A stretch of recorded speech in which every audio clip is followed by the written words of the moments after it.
नमस्कार दोस्तों, स्वागत है आप सभी का एक बार फिर से अड्डा 24/7 पर। मेरा नाम है नवदीप सिंह और जैसा कि आप जानते हैं, रोज सुबह 6 बजे आपसे डिस्कशन होता है एक समसामयिकी के मुद्दे का। और आज का जो मुद्दा है, आज के मुद्दे में तो भाई पर्सनल फेवरेट टाइप की न्यूज आ जाती है कि रशिया ने पाकिस्तान को लताड़ा। अब पाकिस्तान को क्यों लताड़ा है, उसके पीछे भी एक कहानी जानते हैं। आखिर ऐसा क्या हुआ है कि रशिया को लगता है कि पाकिस्तान की तरफ से कहीं ना कहीं कोई एक सप्लाई है जो न्यूक्लियर की महत्वपूर्ण जानकारी, न्यूक्लियर बॉम्ब बनाने की एक इंफॉर्मेशन पाकिस्तान की तरफ से की जा रही है यूक्रेन को। तो आइए इस पूरी न्यूज को हम लोग डिस्कस करते हैं और ये जानने की कोशिश करते हैं कि क्यों ऐसा हो रहा है और पाकिस्तान की तरफ से रशिया को क्यों ऐसा लग रहा है कि पाकिस्तान ने ऐसा कुछ किया है। देखिए, कुछ आर्टिकल्स हैं जो न्यूज़पेपर में हम लोगों ने देखे कि यूक्रेन और पाकिस्तान की बात जब की तो यूक्रेन के पाक ओरिजिन बिलियनर ने परचेज किए हैं 2 fighter jet to assist Kyiv. आप लोगों को एक व्यक्ति का नाम अभी आगे चल करके बताऊंगा, मिस्टर जहूर। और मिस्टर जहूर ने अपनी यूक्रेनियन बीवी के चलते 2 फाइटर जेट अपने पैसों से खरीद करके यूक्रेन को दिए। और पाकिस्तान की सरकार ने हालांकि इससे पल्ला झाड़ लिया और पाकिस्तान की सरकार ने कहा हमारा इससे कोई वास्ता नहीं। लोगों ने यह समझा कि उनकी बीवी यूक्रेन की है, इसलिए हो सकता है उन्होंने दबाव में आकर या प्रेम में आकर दो में से एक किसी न किसी की वजह से यूक्रेन को 2 फाइटर जेट्स दिए होंगे। लेकिन यह इशारा करता है इस बात पे कि पाकिस्तान जिस तरीके से पास्ट में भी चाइना के इशारों पर नॉर्थ कोरिया को न्यूक्लियर सप्लाई कर चुका है या न्यूक्लियर डिटेल्स सप्लाई कर चुका है, ये कहीं ना कहीं एक इशारा है जहां पे इस समय पर यूनाइटेड स्टेट्स ऑफ अमेरिका के सपोर्ट से पाकिस्तान ये काम करने जा रहा है। एक बेसिक डिटेल की अगर बात करें तो हमें ही नहीं पूरी दुनिया को पता है कि इस समय पाकिस्तान को यूएसए का सपोर्ट है। और पाकिस्तान को यूएसए को सपोर्ट भी कुछ इस तरह का है जहां पे यूएसए को पाकिस्तान चाहिए और पाकिस्तान यूएसए के साथ है, इसलिए उसे रशिया के खिलाफ यानी कि रशिया के अगेंस्ट जाकर के कहीं ना कहीं यूक्रेन का साथ देना पड़ रहा है। अब अगर इस समय पर पाकिस्तान यूक्रेन का साथ देता है तो रशिया पाकिस्तान से नाराज होता है। और हाल ही में आप लोगों ने सुना होगा कि इमरान खान भी जब मॉस्को विजिट के लिए जाने वाले थे तो उनकी मॉस्को विजिट को भी कैंसिल किया गया। पाकिस्तान का तो काम है खैर इस तरह के लफड़े मोल लेते रहना। कभी ऐसा भी होता है कि फ्रांस का वो लोग बहिष्कार करते हैं और चिल्लाने लगते हैं कि फ्रांस के राजदूत को वापस भेजा जाए, फ्रांस के राजदूत को वापस भेजा जाए। पूरे देश में नेशन वाइड मूवमेंट चलती है और बाद में पता चलता है कि फ्रांस का कोई राजदूत पाकिस्तान में है ही नहीं। तो भाई उनके लिए तो ये आम बात है कि उन्हें पता भी नहीं चलता विश्व में चल क्या रहा है। अपनी होशियारी के चलते कई बार वो गलती कर जाते हैं। लेकिन इस समय पर अगर आप इस पूरे के पूरे घटनाक्रम को देखोगे तो घटनाक्रम थोड़ा आगे बढ़ा। Pakistan entangled in Russia Ukraine war supplying arms ammunition to Kyiv.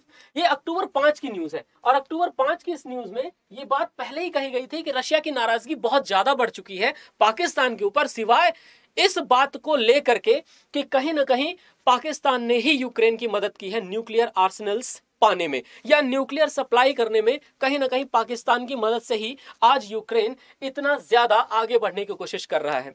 हाल ही में एक बयान आया था, व्लादिमीर पुतिन साहब ने कहा था कि हम किसी भी तरह का न्यूक्लियर वेपन रशिया में लेकर के यूक्रेन के खिलाफ इस्तेमाल नहीं करेंगे। लेकिन आप सभी लोगों को पता है कि प्राइम मिनिस्टर जो रहे हैं रशिया के, उनका नाम है डिमिट्री मेडवेडेव। और डिमिट्री मेडवेडेव ने यह बात क्लियरली कही थी कि हम अपने न्यूक्लियर वेपन्स का इस्तेमाल तभी करेंगे यूक्रेन के वॉर में जब यूक्रेन भी न्यूक्लियर वेपन्स का इस्तेमाल करेगा। आखिर ये लोग जो ऑलरेडी वहां की डिफेंस कमेटी में है, रशिया में वैसे भी पॉलिटिशियंस बहुत ज्यादा पढ़े लिखे होते हैं, तो वहां के डिफेंस कमेटी और डिफेंस स्टाफ के मेंबर्स, वहां के प्राइम मिनिस्टर, वहां के प्रेसिडेंट, इन सभी को अगर ऐसा लगता है कि कहीं ना कहीं पाकिस्तान जिस तरह से नॉर्थ कोरिया की मदद किया था यूएसए के अगेंस्ट, आज चीन के ना सही पर यूएसए के कहने पर वो यूक्रेन की मदद कह रहा है और यूक्रेन की मदद कर रहा है रशिया के अगेंस्ट। इस टाइम पर क्या रशिया का गुस्सा मोल लेना पाकिस्तान के लिए किसी हिसाब से जायज है? बिल्कुल नहीं, मुझे तो नहीं लगता। परंतु फिर भी अगर इस परिस्थिति को थोड़ा और आगे देखें तो बिजनेस स्टैंडर्ड की भी ये न्यूज है कि Pakistan under western pressure to condemn Russia's invasion of Ukraine. Pakistan ने जानबूझ करके यूएसए के दबाव में आकर के बार बार रशिया के इस इन्वेजन को या रशिया के इस आक्रमण को बार बार डिनाई किया और बार बार कहा कि इसे कंडेम करना चाहिए। पर यह है वो महान व्यक्ति जिनका नाम है मिस्टर जहूर। और मिस्टर जहूर ने अपनी इस यूक्रेनियन वाइफ के लिए शायद वो 2 फाइटर जेट्स खरीद के दिए हैं। अब खैर इसके पीछे क्या क्या कहानी हो सकती है ये तो आप ही लोग समझ सकते हैं। यूक्रेन के पाकिस्तान ओरिजिन बिलियनियर ने 2 फाइटर जेट्स परचेज किए, ये न्यूज थी। स्ट्रेटेजिक रिलेशनशिप हमेशा ऐसी स्थितियों में खराब होते हैं, और स्ट्रेटेजिक रिलेशनशिप जब खराब हो रहे हो तो मादा यह है कि आपको ख्याल रखना चाहिए आप उसे और बेहतर कैसे कर सकते हैं। भारत का इसमें स्टैंस क्या है कि रशिया अगर इस तरीके से पाकिस्तान के ऊपर गुस्सा होता है तो कई सारे लोगों का भारत में थिंक टैंक ये कहता है कि भारत की स्थिति इस मामले में न्यूट्रल ही ठीक है, कि भारत ने अपने वोट को हमेशा एब्सटेन किया। रूस ने जा करके यूक्रेन में क्या किया या रूस किस तरीके से यूक्रेन में क्या कर रहा है, इस बात से भारत हमेशा अपने आप को एब्सटेन इसलिए भी करता रहा है क्योंकि भारत ये चाहता है कि भारत किसी भी तरीके से रशिया के अगेंस्ट न जाए, क्योंकि रशिया हमारा ट्राइड एंड टेस्टेड पार्टनर रहा है। लीज पर हमने सबमरीन्स रशिया से ली हैं, और आगे चल करके डिफेंस के बहुत सारे 5th जनरेटर फाइटर एयरक्राफ्ट्स और मल्टी रोल ट्रांसपोर्ट एयरक्राफ्ट्स बनाने की हम लोगों ने डील रशिया के साथ कर रखी है। और जैसा कि मैं हमेशा कहता हूं, दो देशों के संबंध सबसे उच्च स्तर पर तभी होते हैं जब उनके बीच डिफेंस इक्विपमेंट की डील होने लग जाए।